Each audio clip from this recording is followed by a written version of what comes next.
ബഹുമാനപ്പെട്ട ശ്രീ പി.ടി. റഹീം, നിങ്ങൾക്ക് 10 minute. Sir, ഈ ധനാഭ്യർത്ഥനകളെ ഞാൻ പിന്താങ്ങുകയാണ് സർ. ലോകത്തിലെ 800 കോടി ജനസംഖ്യയിൽ 100 കോടി, അതായത് 8-1 ഭിന്നശേഷി ഉള്ളവരാണെന്നാണ് കണക്കുകൾ വ്യക്തമാക്കുന്നത്. ഭിന്നശേഷി എന്നത് ആരോഗ്യ പ്രശ്നമാണെന്നും ചികിത്സയാണ് പരിഹാരമാർഗമെന്നുള്ള ധാരണ തിരുത്തി പ്രശ്നം കൈകാര്യം ചെയ്യേണ്ടത് സമൂഹത്തിൻ്റെ പൊതു ഉത്തരവാദിത്തമാണെന്നുള്ള തിരിച്ചറിവ് സമൂഹത്തിന് നൽകി എന്നുള്ളതാണ് ഈ സർക്കാരിൻ്റെ വലിയ ഒരു നേട്ടം. സർ, നഷ്ടത്തിലായിരുന്ന പൊതുമേഖലാ സ്ഥാപനങ്ങളിൽ പലതും ഇന്ന് ലാഭത്തിൽ പ്രവർത്തിക്കുന്നു. വ്യവസായം ആരംഭിക്കുന്നതിനുള്ള തടസ്സങ്ങൾ ഇല്ലാതാക്കുന്നതിന് ഫലവത്തായ സമീപനമാണ് സർക്കാർ സ്വീകരിച്ചിരിക്കുന്നത്. നാട്ടിൽ വർദ്ധിച്ചു വരുന്ന സ്വയം സംരംഭങ്ങൾ തന്നെ ഇതിന് ഏറ്റവും വലിയ ഒരു തെളിവാണ്. സർ, ഇവിടെ ഇടതുണ്ടെങ്കിലേ ഇന്ത്യയുള്ളൂ എന്ന മുദ്രാവാക്യത്തെ പലരും പരിഹസിക്കുന്നതായി കേട്ടു. സർ, കോൺഗ്രസിൻ്റെ ഔദാര്യം കൊണ്ടാണ് CPMന് ചിഹ്നം നിലനിർത്താൻ സാധിച്ചത് എന്നാണല്ലോ ചിലരുടെ അവകാശവാദം. ഈ വീരവാദം കേട്ടാൽ കോൺഗ്രസ് സ്ഥിരമായി ജയിക്കുന്ന മണ്ഡലമാണ് സിക്കാർ എന്ന് തോന്നും. 2014-ലും 2019-ലും 2 ലക്ഷത്തിൽ പരം വോട്ടുകൾക്ക് കോൺഗ്രസ് പരാജയപ്പെട്ട സീറ്റാണ് സിക്കാർ. അവിടെ തിരഞ്ഞെടുക്കപ്പെട്ട അമ്രാറാം കർഷക സമരത്തിൽ വഹിച്ച പങ്കിനെക്കുറിച്ച് ബഹുമാനപ്പെട്ട മുഖ്യമന്ത്രി നേരത്തെ ഇവിടെ പറയുകയുണ്ടായി. സിക്കാർ പാർലമെൻറ്റ് മണ്ഡലത്തിൽ ഉൾപ്പെടുന്ന തോട് നിയോജക മണ്ഡലത്തിൽ നിന്നും 1993 മുതൽ 2008 വരെ തുടർച്ചയായി 4 തവണ CPM ടിക്കറ്റിൽ കോൺഗ്രസിനോടും BJPയോടും മത്സരിച്ച് ജയിച്ച നേതാവാണ് ശ്രീ ഇമ്രാൻ. 2023 നിയമസഭാ തിരഞ്ഞെടുപ്പിൽ ഈ മണ്ഡലത്തിൽ CPM നേടിയത് 72,000 വോട്ടാണ്. 85,000 വോട്ട് നേടി BJP വിജയിച്ചപ്പോൾ കോൺഗ്രസിന് കിട്ടിയത് വെറും 34,000 വോട്ടുകൾ മാത്രമാണ്. സിക്കറിന് തൊട്ടടുത്ത ചുരു മണ്ഡലത്തിൽ ഇത്തവണ കോൺഗ്രസ് BJPയെ തോൽപ്പിക്കുന്നത് 72,737 വോട്ടുകൾക്കാണ്. ചുരു മണ്ഡലത്തിലെ ബാദ്ര നിയമസഭാ സീറ്റിൽ 2023 നിയമസഭാ തിരഞ്ഞെടുപ്പിൽ CPMന് ലഭിച്ച വോട്ട് 1,01,616. ഇവിടെ BJP കഷ്ടിച്ച് ജയിക്കുന്നത് 1,132 വോട്ടിൻ്റെ ഭൂരിപക്ഷത്തിനാണ്. കോൺഗ്രസിന് ലഭിച്ചതാകട്ടെ 3,771 വോട്ടാണ് സർ. അതായത് ചുരു മണ്ഡലം ഇത്തവണ കോൺഗ്രസ് ജയിക്കുന്നത് CPMൻ്റെ വോട്ട് കൊണ്ടാണെന്ന് വ്യക്തം. സിക്കർ സീറ്റ് CPMന് വിട്ടുകൊടുത്തത് കൊണ്ട് മാത്രമാണ് CPMൻ്റെ പിന്തുണയോടെ ചുരു സീറ്റ് കോൺഗ്രസിന് ജയിക്കാൻ സാധിച്ചതെന്നാണ് ചുരുക്കം പറയാനുള്ളത്. മറ്റൊരു കണക്ക് കൂടി പറയാം സർ. UPയിലെ അലഹബാദ് മണ്ഡലത്തിൽ 2019 കോൺഗ്രസിന് ലഭിച്ചത് 31,000 വോട്ടാണ് സർ. 3.59% വോട്ട്. കഴിഞ്ഞ തവണ 3,10,000 വോട്ട് ലഭിച്ച SP കുറി ആ സീറ്റ് കോൺഗ്രസിന് വിട്ടുകൊടുക്കുന്നു. കോൺഗ്രസ് 58,000 വോട്ടിന് അവിടെ ജയിച്ചു. കോൺഗ്രസിനെ ചിഹ്നം സംരക്ഷിക്കാനായിരുന്നോ SP അലഹബാദ് സീറ്റ് കോൺഗ്രസിന് വിട്ടുകൊടുത്തത്? സർ, BJP സർക്കാരിനെ പിടിച്ചുകുലുക്കിയ കർഷക സമരത്തിൽ ഇടതുപക്ഷം വഹിച്ച പങ്കെന്തായിരുന്നു എന്ന് വ്യക്തമല്ലേ? മഹാരാഷ്ട്രയിൽ നടന്ന കർഷകരുടെ ലോങ് മാർച്ച് നേതൃത്വം കൊടുത്തതും ഇടതുപക്ഷമായിരുന്നില്ലേ? ഡൽഹി പോലീസ് ന്യൂനപക്ഷങ്ങളുടെ സ്ഥാപനങ്ങളും വീടുകളും ബുൾഡോസർ കൊണ്ട് ഇടിച്ച് നിരത്തിയപ്പോൾ അവിടെ ഓടിച്ചെന്ന് അത് തടയാനും കോടതിയിൽ പോയി അനുകൂല ഉത്തരവ് വാങ്ങാനും ബൃന്ദാക്കാരാട്ടെന്ന CPM പോളിറ്റ് ബ്യൂറോ അംഗമല്ലാതെ ഒരു കോൺഗ്രസ് നേതാവിനെയും ഇവിടെ കണ്ടിട്ടില്ല. ബൾക്കീസ് ബാനു കേസിലെ പ്രതികളെ വെറുതെ വിട്ടപ്പോൾ ഇരയായ ബൾക്കീസ് ബാനുവിന് വേണ്ടി നിയമപോരാട്ടം നടത്താൻ മുന്നിൽ നിന്നത് ഇതേ ബൃന്ദാക്കാരാട്ടും സുഭാഷിണി അലിയുമായിരുന്നു. അയോധ്യയിൽ പ്രാണപ്രതിഷ്ഠയ്ക്ക് ക്ഷണം ലഭിച്ചപ്പോൾ അത് പ്രധാനമന്ത്രി ചെയ്യേണ്ട പണിയല്ല എന്ന് പറഞ്ഞ് ക്ഷണം നിരസിക്കാൻ CPMൻ്റെ സെക്രട്ടറിക്ക് യാതൊരു ആലോചനയും ആവശ്യം വേണ്ടി വന്നിരുന്നില്ല. എന്നാൽ കോൺഗ്രസ് ചെയ്തെന്തായിരുന്നു? ദിവസങ്ങളുടെ കാത്തിരിപ്പിന് ശേഷം പോകേണ്ടവർക്ക് പോകാം എന്ന അഴകുഴമ്പൻ നിലപാടാണ് കോൺഗ്രസ് സ്വീകരിച്ചത്. അഴിമതി തൊട്ടു തീണ്ടിയിട്ടില്ലാത്ത ഭരണമായിരുന്നു കഴിഞ്ഞ 10 വർഷം കാഴ്ചവെച്ചെന്നായിരുന്നല്ലോ BJPയുടെ വീരവാദം. ഇതിനെ പൊളിക്കാൻ കാര്യമായ ആയുധമില്ലാതെ പ്രതിപക്ഷം നിസ്സഹാരായി നിൽക്കുമ്പോഴാണ് തിരഞ്ഞെടുപ്പിൻ്റെ മുഖത്ത് വെച്ചായിരുന്നില്ലേ ഇലക്ട്രൽ ബോണ്ട് റദ്ദാക്കിക്കൊണ്ട് സുപ്രീം കോടതി വിധി വന്നത്. ഇലക്ട്രൽ ബോണ്ട് സ്വതന്ത്ര ഇന്ത്യ കണ്ടതിൽ വെച്ച് ഏറ്റവും വലിയ അഴിമതിയാണ് തുടക്കത്തിലെ ചൂണ്ടിക്കാണിച്ച് മുന്നിൽ നിന്ന് നിയമപോരാട്ടം നടത്താൻ CPM എന്ന പാർട്ടിയല്ലാതെ മറ്റാരെങ്കിലും നമ്മൾ കണ്ടോ? യഥാർത്ഥത്തിൽ ഈ തിരഞ്ഞെടുപ്പിൻ്റെ യഥാർത്ഥ ടേണിംഗ് പോയിന്റ് ഈ സുപ്രീം കോടതി വിധിയായിരുന്നില്ലേ? ബോണ്ട് വഴി ഭീമമായ തുക സംഭാവന സ്വീകരിച്ച കോൺഗ്രസിന് ദേശീയ തലത്തിൽ ഇത് വേണ്ട പോലെ ഉപയോഗിക്കാൻ കഴിഞ്ഞില്ലെന്ന് മാത്രം. അതൊക്കെ തന്നെയാണ് ഇടതുണ്ടെങ്കിലേ ഇന്ത്യയുള്ളൂ എന്ന മുദ്രാവാക്യത്തിൻ്റെ പ്രസക്തിയും.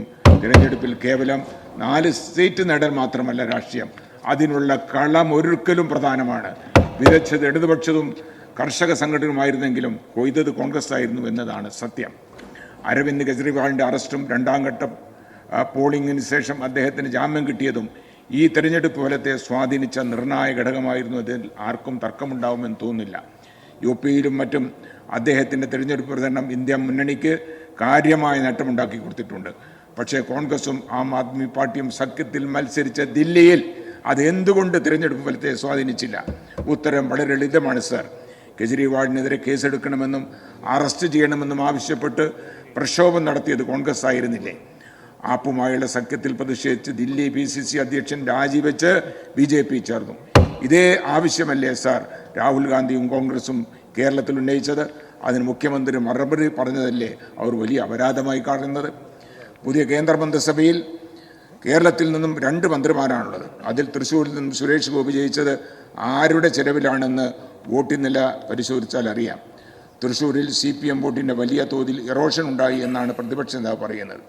തൃശ്ശൂർ DCC ഓഫീസിൽ ഇപ്പോൾ നടക്കുന്ന കലാപരിപാടികൾ എന്തിൻ്റെ പേരിലാണെന്ന് അരിഹാരം കഴിക്കുന്ന ആർക്കും മനസ്സിലാക്കാവുന്നതേ ഉള്ളൂ. തൃശ്ശൂരിൽ സുരേഷ് ഗോപി ജയിച്ചത് ആരുടെ വോട്ടിൻ്റെ ഇറോഷൻ കൊണ്ടാണ് എന്ന് തൃശ്ശൂരിലെ കോൺഗ്രസ്സുകാർക്ക് യാതൊരു സംശയവുമില്ല. ഇനി രണ്ടാമത്തെ മന്ത്രി അദ്ദേഹം രാജ്യസഭാംഗമായി തിരഞ്ഞെടുക്കപ്പെടുന്നത് ആരുടെ ചെലവിലായിരിക്കുമെന്ന് ഞാനായിട്ട് പറയുന്നില്ല. അതായത് BJP മന്ത്രിസഭയിൽ കേരളത്തിൽ നിന്നും 2 പ്രതിനിധികൾ ലഭിച്ചതിൻ്റെ ക്രെഡിറ്റ് കോൺഗ്രസ്സിന് മാത്രം അവകാശപ്പെട്ടതാണ് എന്നുള്ളതാണ് വസ്തുത. ഇനി ലീഗുകാരോട് ഒരു കാര്യം പറയാനുള്ളത്, ശബരിമല തിരക്കനുഭവപ്പെട്ടതിൻ്റെ പേരിൽ സംസ്ഥാന സർക്കാരിനെതിരെ UDF MPമാർ ദില്ലിയിൽ ഗാന്ധി പ്രതിമയ്ക്ക് മുമ്പിൽ പ്രതിഷേധിക്കുന്ന ഒരു ചിത്രം ഞാൻ കാണുകയുണ്ടായി. എന്നാൽ ക്യാൻബാബ മസ്ജിദ് പ്രശ്നത്തിൽ UDF MPമാരുടെ പ്രതിഷേധത്തിൻ്റെ ചിത്രവും ഞാൻ കാണുകയുണ്ടായി.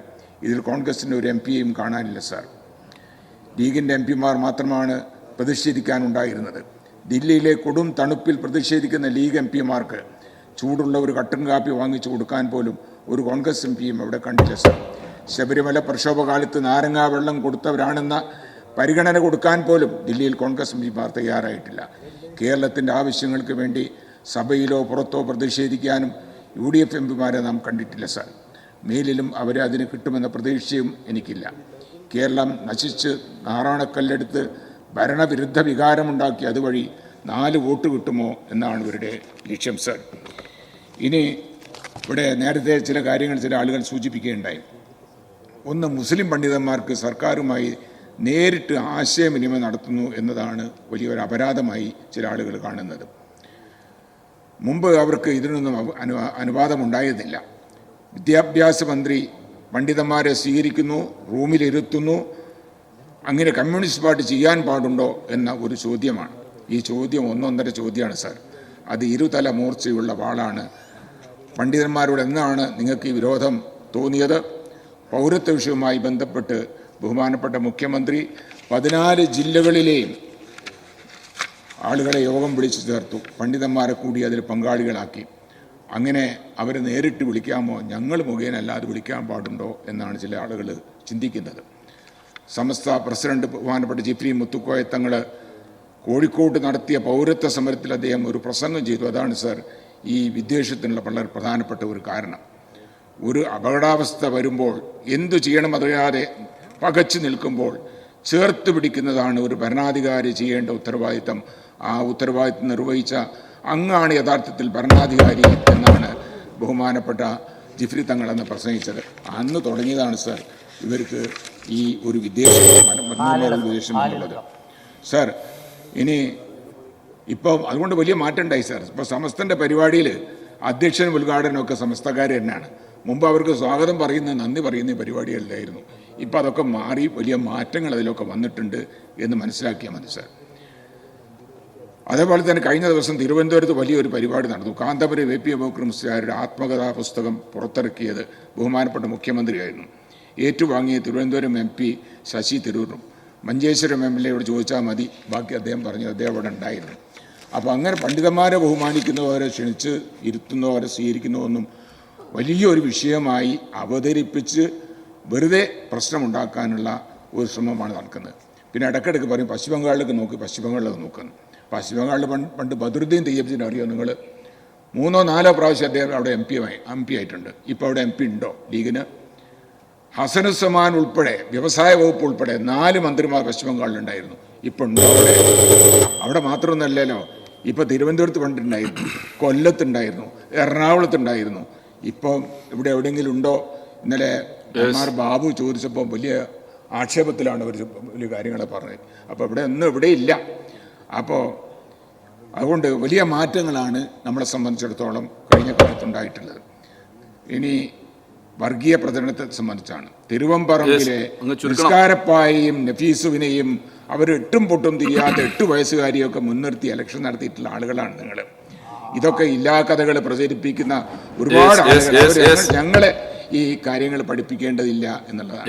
പഴയ കാലമല്ല. ഇപ്പോൾ പേരാമ്പ്ര പള്ളിക്ക് ബോംബെറിഞ്ഞു എന്ന് പറഞ്ഞ് വലിയ പ്രശ്നം ഉണ്ടാക്കി. നന്നായിട്ട് അങ്ങോട്ട് പോയി. സാർ ഞാൻ നിർത്തുകയാണ്. എല്ലാവരും അങ്ങോട്ട് പോയി. പക്ഷെ ആ പള്ളി കമ്മിറ്റി അതിനെ അനുകൂലിച്ചില്ല. അവർ എതിർത്തതുകൊണ്ട് നിങ്ങൾ ആ ശ്രമം പരാജയപ്പെടുന്നതുകൊണ്ട് പഴയ കാലമൊക്കെ മാറിപ്പോയിട്ടുണ്ട് എന്ന് നിങ്ങൾ മനസ്സിലാക്കണം എന്ന് മാത്രം പറഞ്ഞുകൊണ്ട് ഈ ധനാഭ്യർത്ഥനകളെ ഞാൻ വിട്ടാക്കും.